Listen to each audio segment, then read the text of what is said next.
Welcome back, DC fans. We have a lot to discuss in today's video. Will The Batman Part 2 bring back its composer Michael Giacchino and cinematographer Greg Fraser? Speaking of The Batman, the producer confirms another spinoff is in the works, but it begs the question, which character will the show be based on? We got some casting updates for both Hal Jordan and Jon Stewart, and with the release of Episode 1 The Penguin, I'll be sharing my spoiler-free thoughts of Episode 1, and also we have a ton of rumors to speculate about. But first, thank you all for clicking on today's video. If you like this type of content, make sure to hit that thumbs up, but also consider sticking around by subscribing to the channel. Which, speaking of the channel, we got something new to introduce to you all, and that is you can today, yes, you can become a channel member. I got some cool perks to check out, which is in the description of this video, and I have more ideas coming pretty soon. But again, consider becoming a member. With all that being said, we got a lot of DC news to talk about, so let's get into it. So Matt Reeves was currently interviewed by Collider doing press for the lead up of The Penguin and was asked about some key players behind the scenes and if they'll be making the return for Batman Part 2. Is Greg definitely shooting the sequel? Oh, I don't know yet. I certainly hope that the timing will work out for that, but I actually don't know.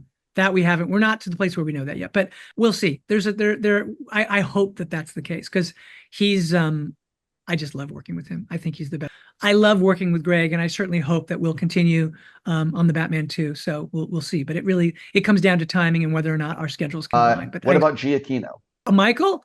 I mean, I certainly hope so. I would, I'll go to his house and beg. Punch him in the stomach if he doesn't do it. No, I'm kidding. I really, here's the thing, the other thing that's really exciting is that Michael is, and there's actually a project that we're doing together. He directed the Marvel short, more directing, but he did promise me, he goes, look, I will always make sure that even when I'm directing, I will write music for your stuff.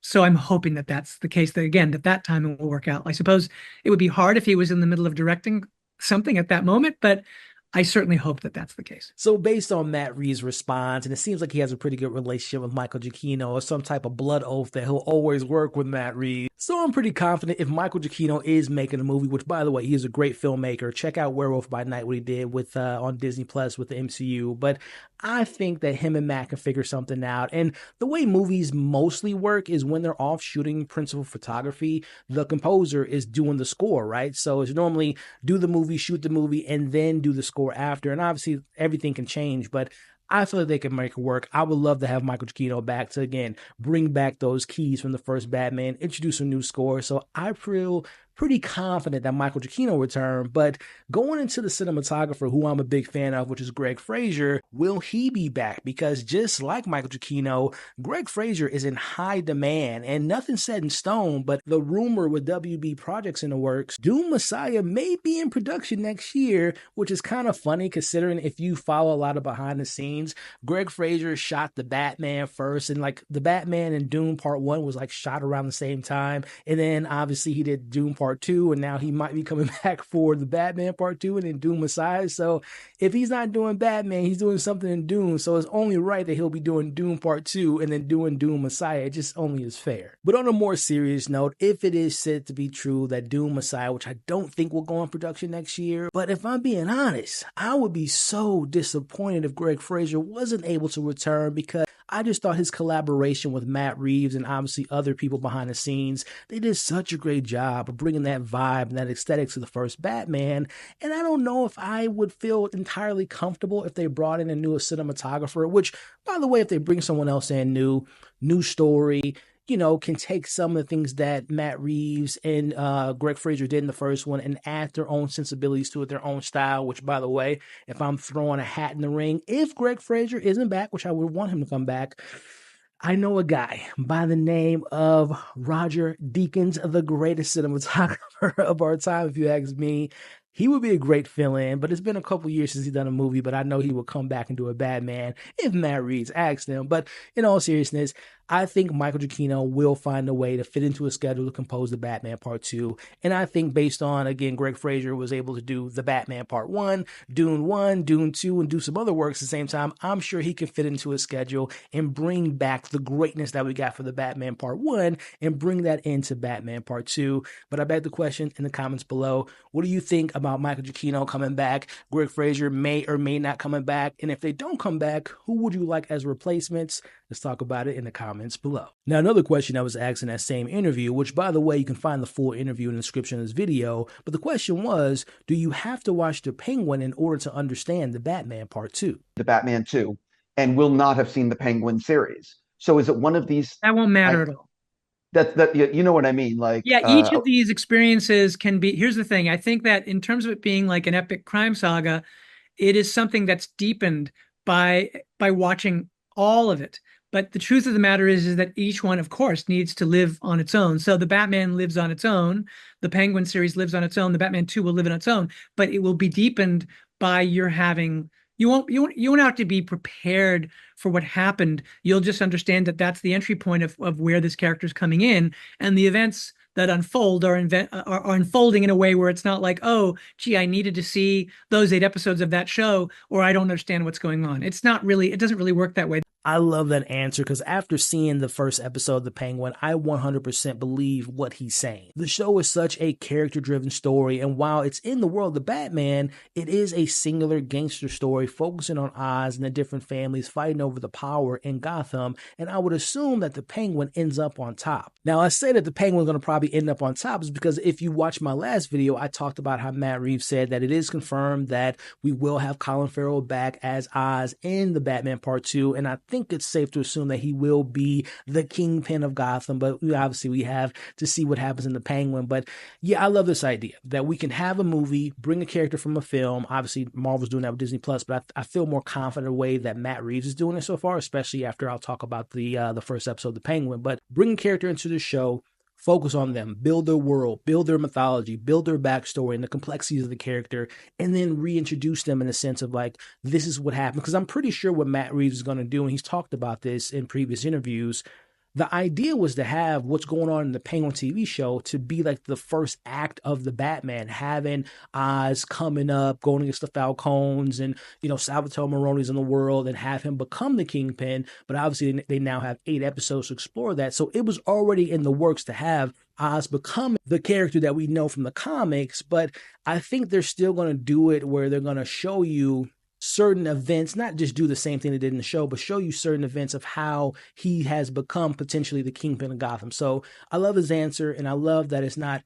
homework. Now, obviously, for me, for you, us DC fans, I'm watching the Penguin. You're probably watching the Penguin. We're all going to go into the Batman 2 having that knowledge. But as he said in that interview, the idea is if you watch all the things, you're going to have that extra layer of appreciation, but it's not required of you to watch everything, a TV show, to understand the movie. So a great answer to a project I'm excited for, which is the Batman 2. But to pull it back a little bit and talk about the Penguin episode 1. Now, by the time this video is out, I have a full, almost half an hour breakdown talking about episode 1, The Penguin, which, by the way, phenomenal premiere episode. I just loved everything in that episode from the beginning to the end, especially the way the show opens. Again, you can check out my full spoiler breakdown, but keeping it spoiler free here. The opening scene set the table, set the mood so perfectly. I love that we get to explore and spend more time with Colin Farrell's Oz and getting to meet his mom and this relationship that he has with a new character by the name of Victor. But I gotta say, one of the things that stood out to me was Sophia Falcone is such a wild card of a character. I'm familiar with the character from just comic books and animated shows and movies. Perfect casting, perfect character. Don't know what she's going to do next. I love what we get to see with her in the first episode. And again, what happens at the beginning and how it sets the stage for the rest of the season. Meeting Salvatore Maroni, getting these little Easter eggs. We go to certain prisons. We hear about certain Arkham asylums and what have you. Great episode, great tone. He's taking the baton from the Batman and doing its kind of its own thing while acknowledging what happened to Batman.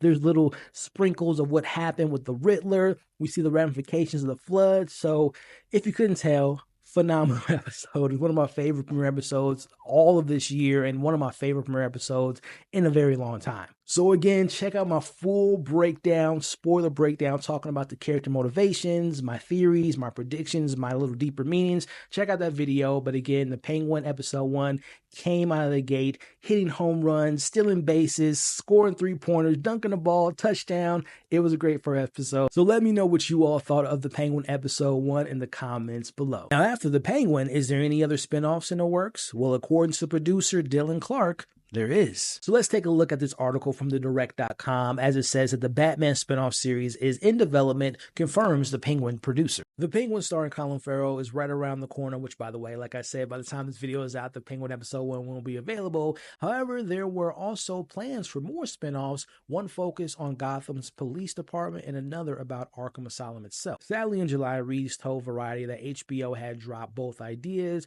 According to him, the studio wanted to lean heavier into marquee characters. I'll admit I was pretty upset to hear about the Gotham show being let down, being able to explore, Jim Gordon, maybe Barbara Gordon. I was kind of disappointed by that, and I was also very disappointed about the Arkham series because that sounded like that was going to be something pretty unique and cool, seeing the different rogues gallery in Arkham.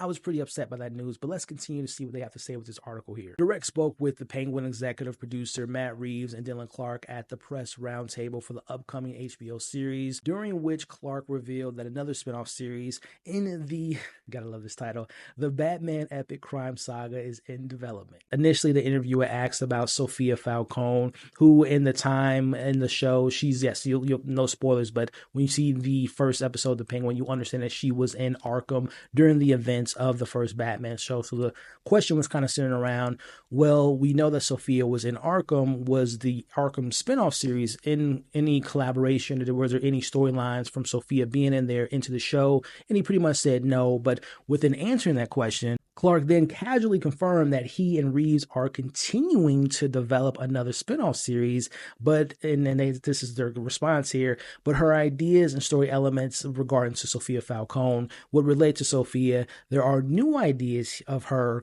and have nothing to do with other series that we're continuing to do. So within that same articles, they had their own ideas. I think one of the roundtable questions was, could we get like some type of courtroom drama based around Harvey Dent? And Matt Reeves responded to, like, he didn't say yes or no. He said those are the type of ideas that we're kind of talking about. So Harvey Dent show may be in the works, but just to kind of give you all my thoughts, and of course I want to hear yours in the comments below.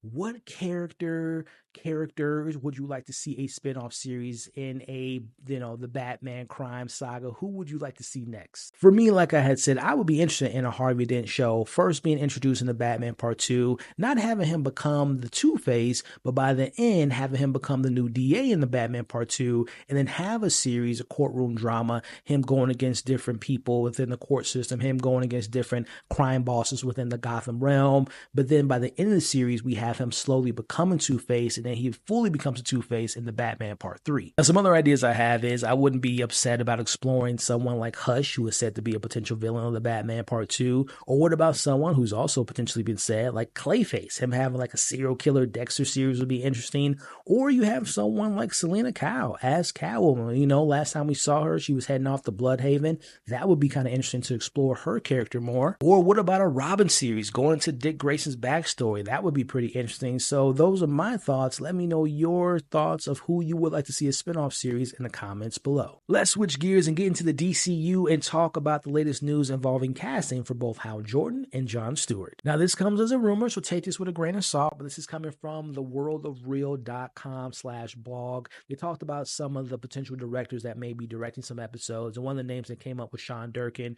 You might know him from last year's The Iron Claw, phenomenal film. He's a great director, so I would totally be down for him directing a handful of episodes, as the article reads. But as we scroll down, they talk about the show being described as like a gritty True Detective vibes, which we've all heard that before. James Gunn said that that's what the vibe of the show will be. But then they mentioned Ewan McGregor and Matthew McConaughey are now rumored as frontrunners after Josh Brolin turned down the role. So two names. Listen, I did a video giving you all my suggestion. Like, I would love John Hamm to be the next Hal Jordan, but if they're giving us the options, if we're running with this rumor, and again, there has been, I don't want to say confirmation, but the Hollywood Reporter and, some other big outlets has said that Matthew McConaughey's name has been in the mix as well as Ewan McGregor. But if we are to choose one of those two great actors, by the way, the whole Matthew McConaughey haven't had done True Detective may be repetitive, even though obviously this would be a much more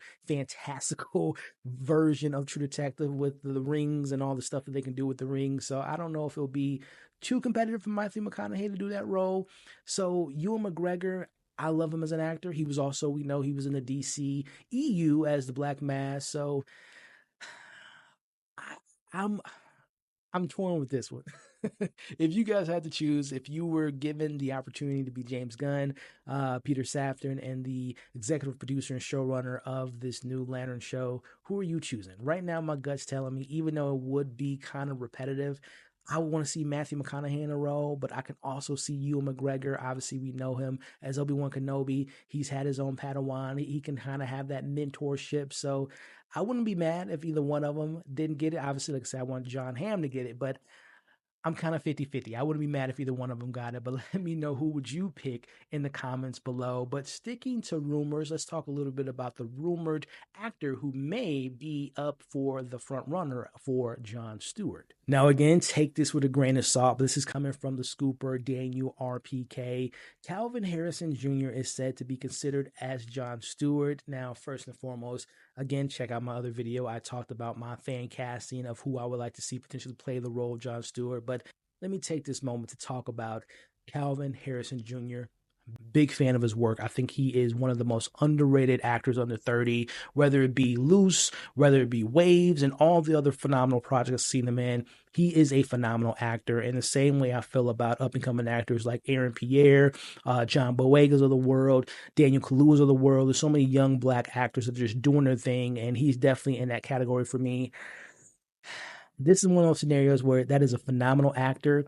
I just don't see him as Jon Stewart. One, from a physical, not saying he can't put on weight, but like from a height and how I envision Jon Stewart, 6'3", 6'4", 6'5", 210, 215, just a cut dieseled, look like a linebacker. That's what I kind of envision in my head. But again, great actor, can beef up, he can put the weight on.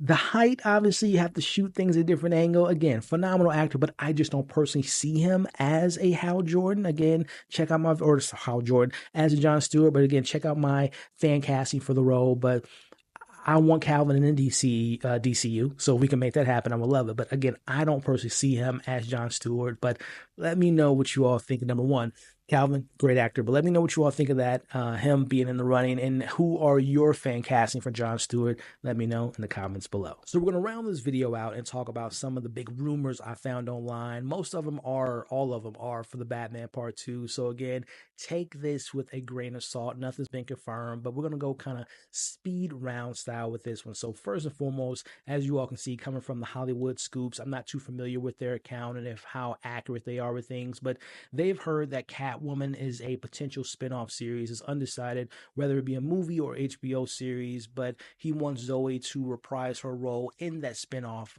project, which again, I talked about earlier. I wouldn't be upset to see more of Selena Kyle in Bloodhaven coming back to Gotham, her becoming more of the Catwoman. That's not something that I think is completely out of the realm of possibilities. Next, we have a bunch of rumors pertaining to the Batman Part 2 and Part 3. So this is one of 2 pages. Let's run down this right quick. Number one, Matt Reeves wants Hush to be the main villain of the Batman 2 and wants him to be the Riddler's role in Part 2. Expect the Court of Owls to be introduced, which I made a video about that, and I definitely see them being involved in some way, in some capacity, but them being introduced as well in Part 2 and play the role of the Penguin had, as they will appear in the movie, but the role won't be as big as it was in Part 1. So that's kind of when I theorize about if the Court of Owls are introduced, that they'll be kind of in the background and more in the forefront in Part 3. Hey, maybe a Court of Owls TV show could be in the works. I don't know about that, but moving on. The Joker will appear in a minor role like the Riddler. He will have a much bigger role in Part 3 along with the Riddler. So a Riddler-Joker collaboration with the Court of Owls in Part 3, that sounds like a lot going on there. So I don't know how much I mean, we know the Joker will be involved in some capacity, but sounds like Part 3 is going to be a 9-hour movie, which I'm here for. But moving on, Clayface will make his debut in Part 2 that will lead to a spinoff project, and he'll be the Clayface mask and not the monster character, and his role will be the 3rd biggest villain role. So there has been rumors that I've heard online about Clayface being involved, and I think when there's smoke, there's fire. So that sounds like something that could be interesting. Going on to the next little rumor here, Harvey Dent will also be introduced in the film and will become the Two-Face, but that will be set up for him to play a much bigger role in the Batman Part 3. Moving on to the second half of this article rumor breakdown, the main idea right now is to have all the villains who were set up in the first 2 Batmans to play a huge role in the 3rd film and get revenge on Pattinson's Batman where he has to stop them. Yeah, that sounds like a pretty big movie. And I would assume by that point, as I mentioned, a Dick Grayson type of Robin approach, introduce a Robin, have some other characters involved, because that sounds like a lot for Batman Pattinson to go on. And if we're going off of the timing of it all, I wonder is there going to be a big time jump between part 2 and part 3? Because right now it's sounding like we're only going to get a couple months from part 1 to part 2, but I would imagine we're going to get some years if we're going with these many villains. Batman's going to have to be Batman. He's not going to have to be year 2 or year 3. He's going to have to be year, 7 or 8 or 10 to go on with all those villains that we just talked about. If that is, again, take this with a grain of salt. But interesting, big movie for part 3. Then we round out with Matt Reeves interested in introducing Robin, which I just mentioned, in the Batman part 2. But like Two-Face, has a role mainly to set up for a much bigger role in the Batman part 3. So a lot of rumors. Some of it I can see happen. Like, I feel like Clayface, there's been so many rumors involving Clayface that I can imagine that he will play some role, TV show, small role in a part 2 of the Batman. So I don't think that that's completely off the mark. We know that the Riddler's still alive, so I can imagine the Riddler will have some role to play in part 2 or part 3. Hell, maybe a Riddler spinoff series as well, him and Arkham and whatnot. The Joker, Barry Keoghan, has been, kind of saying that look out for more of the Joker, so I can anticipate that happening. But all of them coming to get Court of Owls, Hush, that's a lot of characters to be introduced in a part 2, Two-Face, and then to have them have bigger roles in part 3. Again, my idea is that some of this has some validity because, again, if we're hearing that they're making a TV show, introduce the character in part 2, flesh them out into a series. And who's to say that part 3, Batman part 2 and part 3 is going to have like a 3, 4, 5-year gap, and we have maybe 2 or 3 shows in between that. Harvey Dent show, Clayface show, Riddler show, Catwoman show, Robin show, to establish those characters, build them out, and then have them being involved in part 3. So a lot of rumors, take it with a grain of salt. But again, let me know your thoughts on all those rumors that we discussed. But also, as we round this video out, let me know your thoughts on all the stuff that we talked about, from the casting announcements potentially for the Green Lantern series, the Batman composer and cinematographer may or may not be involved in the second Batman. And of course, let me know your thoughts of the Penguin episode 1. Thank you for watching today's DC video breakdown. I really appreciate you all. Again, give the video a thumbs up, share your thoughts and opinions in the comments below. Consider sticking around by subscribing to the channel. Also consider becoming a member to the channel. You all are awesome. Stay safe, and I'll catch you all on the next breakdown.